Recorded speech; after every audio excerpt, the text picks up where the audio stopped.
Nagsimula tayo sa araw ng kabataan. Walkman sa tenga, laro sa kalsada't ulan. Mga pangarap noon, simple lang ang saya. Ngayon kahit lumaki ang puso'y di nawawala. Marami pa rin sa atin ang single hanggang ngayon, pero hindi ibig sabihin na may kulang sa buhay o sa damdamin. Minsan mas mahalaga ang sarili, matutong umunlad. Bago magmahal, matutong maging buo sa sarili't daigdig. Sa kalsada, sa trabaho, sa kwento ng buhay.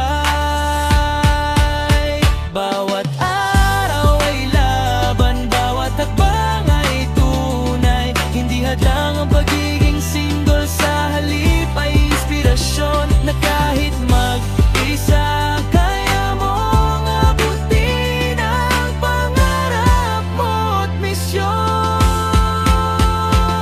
Lumipas man ang taon, natutunan nating tumayo. Mas matibay, mas malinaw, mas handa sa hamon ng mundo. Pagmamahal sa sarili, unang akdang sa tunay na kalayaan. Hindi kailangan ng kapareha para kumpleto ang buhay at pananaw. Bawat kabiguan sa love life, minsan blessing in disguise. Nagbibigay lakas, nagbubukas ng bagong paningin sa sarili. Kaya sa bawat batang naitas na single hanggang ngayon, smile lang, laban lang, kayang-kaya mo, alam mo yon. Ang buhay ay di lang tungkol sa relasyon o kapareha, kundi sa pagtupad ng pangarap, sa pagtulong at sa pagmamahal sa sarili pa. Single pero hindi nag-iisa sa laban ng pangarap. Tuloy ang kwento, bawat araw ay bagong pag-asa at inspirasyon.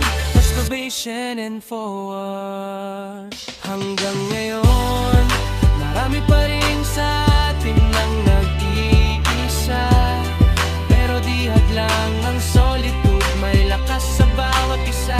Nagkakakwento sa barkada, nagkakatawanan, nagkaka-experience, nagkaka-aral habang lumalago sa landas ng buhay. Hindi kailangan ng partner para maging masaya. Masaya ka sa sarili mo, sa achievements mo, sa bawat araw na